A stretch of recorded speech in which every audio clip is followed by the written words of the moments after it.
Negeri Kelantan dahulunya yang terkenal dengan kawasan pertanian dan sumber mineral, kini mula mengorak langkah seiring dengan matlamat pembangunan negara berpendapatan tinggi.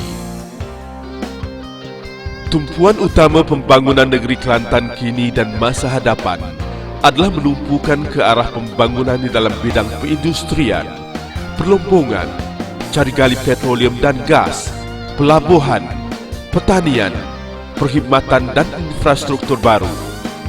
Pembangunan ekonomi dan kerohanian yang seimbang dan bersepadu turut juga menjadikan negeri Kelantan sebagai sebuah negeri yang mendahului kemajuan berlandaskan syariat dan mendapat keredaan ilahi. Bagi memastikan perancangan terlaksana dengan lebih tersusun, kerajaan telah mengambil inisiatif bagi menyediakan 5 lagi rancangan pemajuan di negeri Kelantan, iaitu rancangan tempatan jajahan Pasir Putih, Machang, Tanah Merah, Jeli dan Kuala Kerai. Rancangan tempatan ini disediakan mengikut peruntukan Akta Perancangan Bandar dan Desa 1976, Akta 172 dan merupakan kesinambungan kepada rancangan struktur negeri Kelantan yang telah diwartakan. Dengan siapnya 5 rancangan tempatan ini, maka lengkaplah seluruh kajian bagi negeri Kelantan. RTJ Pasir Putih. Pasir Putih dirancang dengan memberikan fokus kepada pembangunan industri maritim, petrokimia, pelabuhan, pertanian dan perbandaran yang lebih efisien selaras dengan dasar pembangunan negeri. Tumpuan pembangunan utama adalah hub pembangunan industri maritim di Tok Bali, pengekalan padi aktif IADA, Semerak Kemasin dan Kedah, perbandaran utama di Bandar Pasir Putih, Padang Pak Ahmad dan Tok Bali Cerang Ruku, pembangunan di sepanjang koridor pembangunan utama dan pelancongan pantai Tok Bali dan Iko Pelancongan. Antara cadangan pembangunan utama ialah pembangunan pelabuhan dan industri maritim di Tok Bali, pengekalan supply base untuk menyokong sektor perindustrian, jeti pendaratan ikan dan meningkatkan sistem jaringan pengangkutan jalan di seluruh jajahan serta meningkatkan sektor pelancongan eko dan warisan. RTJ Machang.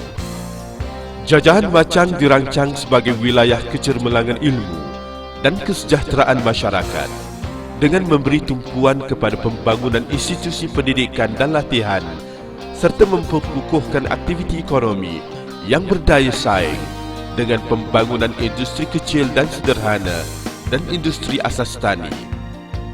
Di samping itu, cadangan jalan baru 4 lorong Kota Baru Kuala Kerai yang merentasi jajahan ini serta kewujudan bandar baru Sungai Bagan turut dibangunkan.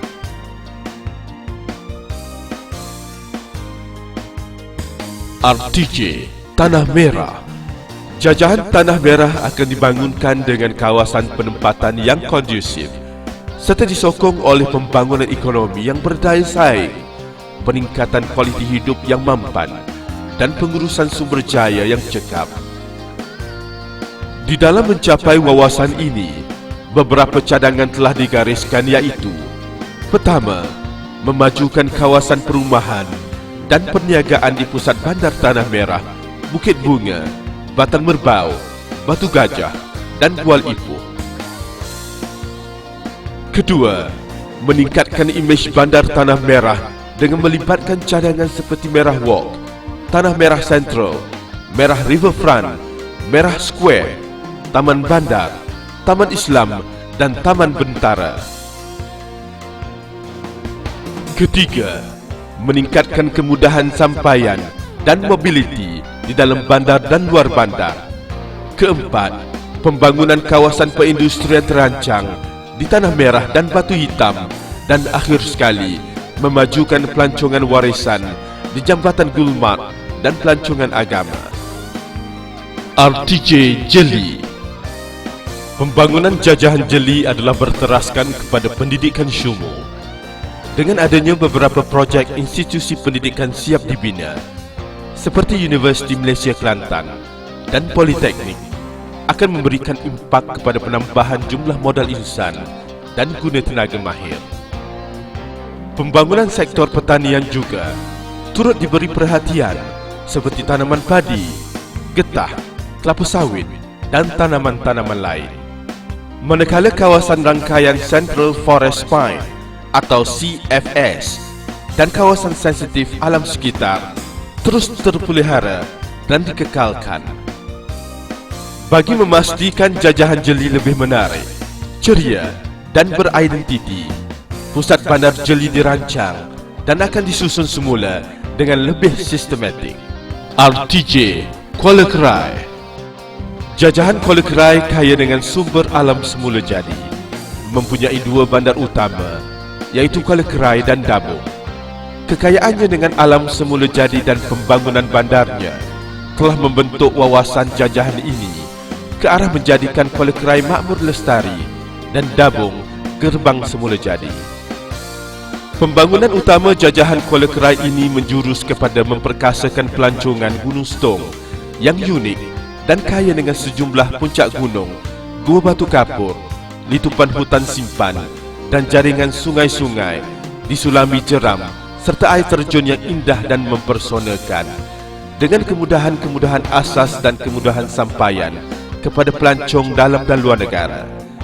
Keistimewaan jajahan Kuala Krai juga adalah di sektor perusahaan burung walid yang terkenal dengan kualiti sarang burung yang terbaik di dunia, menerusi cadangan kawasan perindustrian yang bersepadu dikenali sebagai Krai Eco Park.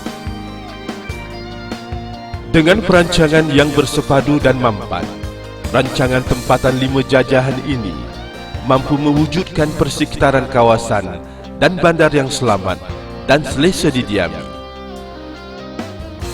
Penyertaan awam kali ini memberi peluang kepada penduduk setempat, badan-badan bukan kerajaan dan agensi-agensi kerajaan untuk mengemukakan pandangan, cadangan atau bantahan dari perspektif kepentingan individu dan badan yang diwakili terhadap draft rancangan tempatan yang disediakan.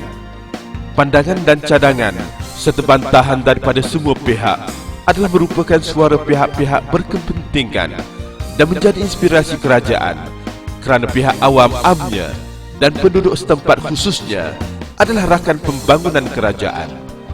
Bersama-samalah turut serta di dalam proses publicity dan penyertaan awam ini agar pandangan anda dapat diketengahkan. InsyaAllah, cadangan rancangan tempatan jajahan pasir putih, macang, tanah merah, jeli dan Kuala Krai yang akan diluluskan kelak dapat memenuhi kehendak penduduk dan memenuhi inspirasi dan hasrat kerajaan negeri Kelantan membangun bersama Islam.